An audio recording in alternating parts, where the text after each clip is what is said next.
Contemporary India का ये जो टॉपिक है राइट टू एजुकेशन, जो काफ़ी ज़्यादा इम्पॉर्टेंट है।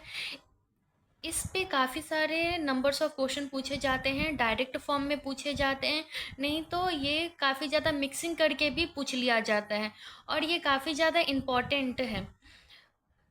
राइट टू एजुकेशन में यही बताया गया है कि गवर्नमेंट है वो एजुकेशन से रिलेटेड काफ़ी न्यू न्यू पॉलिसी लाती है बच्चों को एजुकेट करने के लिए। ये इसके अकॉर्डिंग इस जो राइट है वो हर चिल्ड्रन के पास है कि मतलब वो पढ़ सके, वो लिख सके, और ये राइट उससे कोई छीन नहीं सकता है। तो जो राइट टू एजुकेशन है वो किस तरीके से आया, किसका क्या रोल है, क्या इम्पोर्टेंट है, किस तरीके से ये इम्प्लीमेंट हुआ, कौन बच्चे इससे बेनिफिटेड हैं, कौन नहीं है, ये वर्क कर रहा है कि नहीं कर रहा है, ये सारी चीज़ें अब हम यहाँ पे देखेंगे।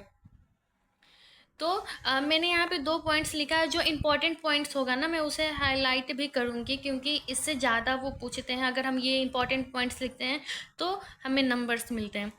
जैसे हर every children between the age of the 6 to 14 years has to right to the free and compulsory education. This is started as per the 86th Constituent Amendment Act via Article 21 है। हर बच्चे के पास राइट टू एजुकेशन है, जो free right to education. जो as है ना वो as 6 to 14 होता है, जो काफ़ी ज़्यादा इम्पॉर्टेंट ये एज होता है।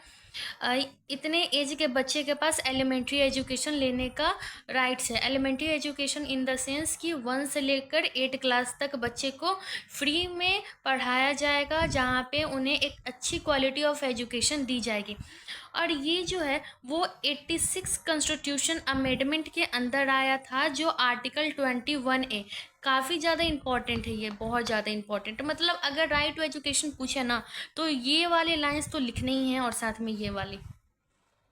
The National Commission of the Elementary Education shall be constituted to the monitor all aspects of elementary education included qualities। जो नेशनल कमीशन है जो इस तरीके के एलिमेंट्री एजुकेशन को प्रमोट करती है, तो वो एक एलिमेंट्री एजुकेशन जब वो बना रही है तो एक क्वालिटी ऑफ एजुकेशन देगी बच्चों को, जो उस चीज़ का बेनिफिट वो उठाएं और उसके फ्यूचर में भी काम आए।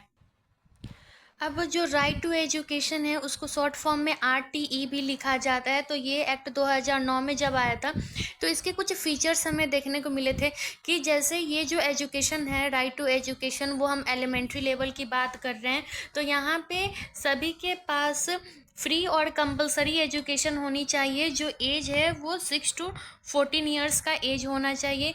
हर चिल्ड्रेन जब वो अपना एलिमेंट्री एजुकेशन कंप्लीट करता है, एलिमेंट्री एजुकेशन मतलब 1 से 8 तक जब वो पढ़ता है, तो उसे कुछ अवार्ड मिलने चाहिए, उसे सर्टिफिकेट मिलने चाहिए। ये सारी चीज़ें अगर मिलती है बच्चों को तो बच्चे भी काफ़ी ज़्यादा एक्साइटेड होते हैं।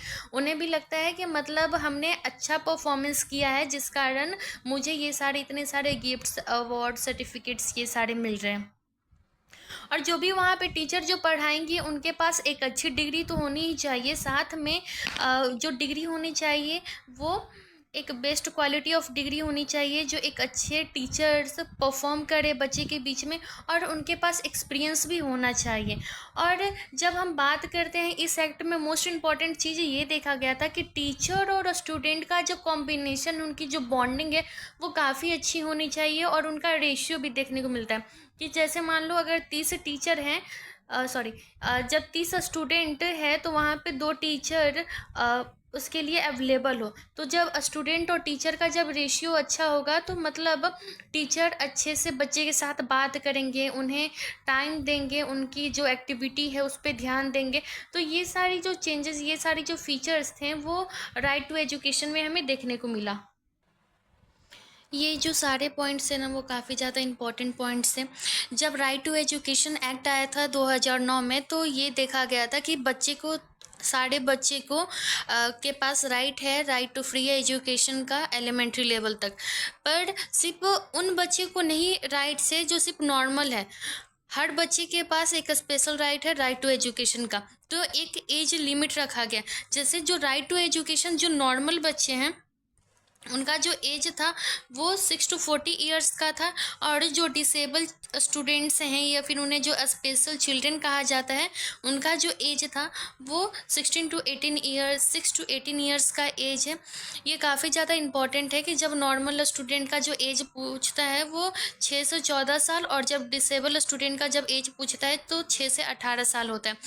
जब ये अ, जब ये आर्टिकल्स जब आया था कॉन्स्टिट्यूशन में, तो 86 अमेंडमेंट एक्ट में आया था, जो एक्ट 2002 में 86 अमेंडमेंट एक्ट 2002 21A आर्टिकल्स के अंदर आया था, जहाँ पे ये कंपलसरी एजुकेशन की बात की गई थी हर चिल्ड्रन के लिए।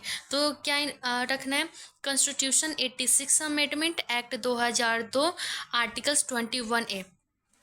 जो ये आर्टिकल्स 21A है, जो राइट टू एजुकेशन है, वो आया मतलब उस टाइम तो 86 अमेंडमेंट एक्ट के अंदर आ गया था, बट ये जो इम्प्लीमेंट हुआ वो 1 अप्रैल 2010 में ये हुआ।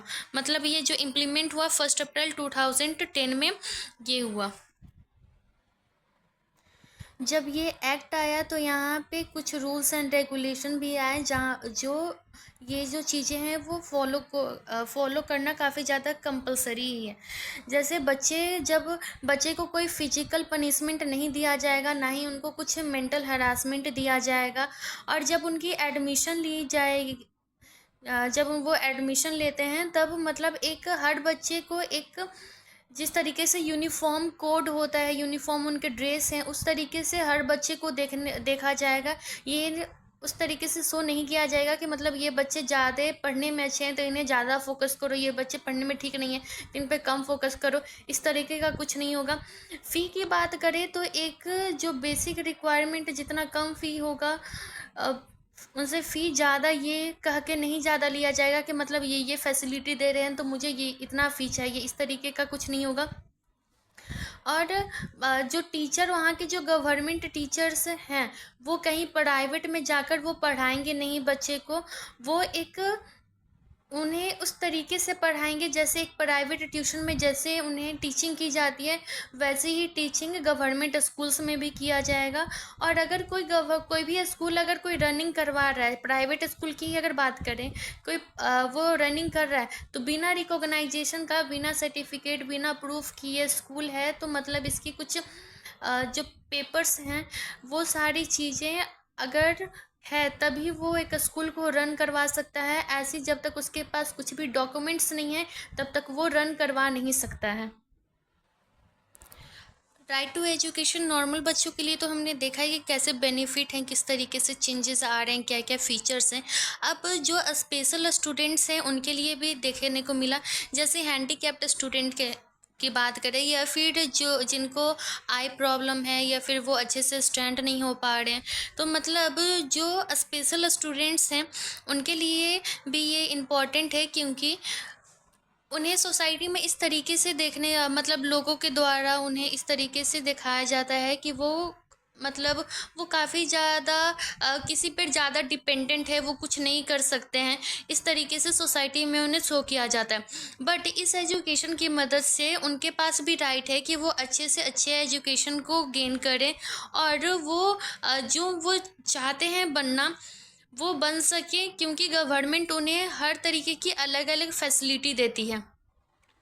जैसे अगर बात करें उन्हें जो स्पेशल चिल्ड्रन हैं उनके लिए एक स्पेशल एजुकेशन आता है, स्पेशल टीचर्स आते हैं, उन्हें उस तरीके का इन्वायरमेंट मिलता है जहाँ पे वो काफ़ी सारी चीज़ें सीखते हैं। और जब वो लर्निंग करते हैं तो उन्हें भी काफ़ी सारे अलग अलग अवार्ड्स, सर्टिफिकेट्स दिया जाता है, जो वो काफ़ी ज़्यादा उन्हें ऐसा फील हो कि हम जो कर रहे हैं वो सही, और वो एक आगे बढ़ने की आगे बढ़ने के लिए वो सोचें।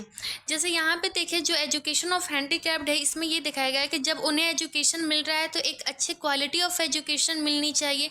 दूसरी चीज़ें ये है कि अगर हम बच्चे इंटीग्रेटेड होकर, मतलब स्पेशल स्टूडेंट और नॉर्मल स्टूडेंट अगर इंटीग्रेटेड होकर अगर पढ़ रहे हैं, तो स्पेशल स्टूडेंट के लिए भी कुछ कुछ फैसिलिटीज़ होनी चाहिए जो वो ईजिली वे में समझ सके। नहीं तो अगर इंटीग्रेटेड होकर वो नहीं पढ़ रहे हैं तो उन्हें एक स्पेशल इन्वायरमेंट दिया जाए जहाँ पे वो पढ़ें स्पेशल टीचर के अंडर। फिर जब वो एजुकेट हो जाते हैं तो उन्हें उस तरीके की ट्रेनिंग भी देनी चाहिए कि वो अगर आगे बढ़ रहे हैं, आगे किसी फील्ड में जा रहे हैं, तो उनसे रिलेटेड क्या क्या चीज़ें हैं उसके नॉलेज भी उन्हें होनी चाहिए। और ये सारी जो चीज़ें हैं वो एक वैसे टीचर के द्वारा होनी चाहिए जो टीचर काफ़ी ज़्यादा उस स्पेशल एजुकेशन में अच्छा हो, उनकी ट्रेनिंग और अच्छे वो करवा सके। तो राइट टू एजुकेशन का एक यही इम्पॉर्टेंट है कि मतलब हर बच्चे को एक एलिमेंट्री लेवल का एजुकेशन मिले, फ्री ऑफ कॉस्ट, और क्वालिटी ऑफ एजुकेशन मिले कि बच्चा अपना वो पढ़ सके, लिख सके अपने नाम को, और भी अगर वो आगे पढ़ना चाहें तो उनकी जो फाउंडेशन, उनकी जो बेस है वो काफ़ी ज़्यादा सही और काफ़ी ज़्यादा सपोर्टिव हो। Thank you. Please like and subscribe the channel.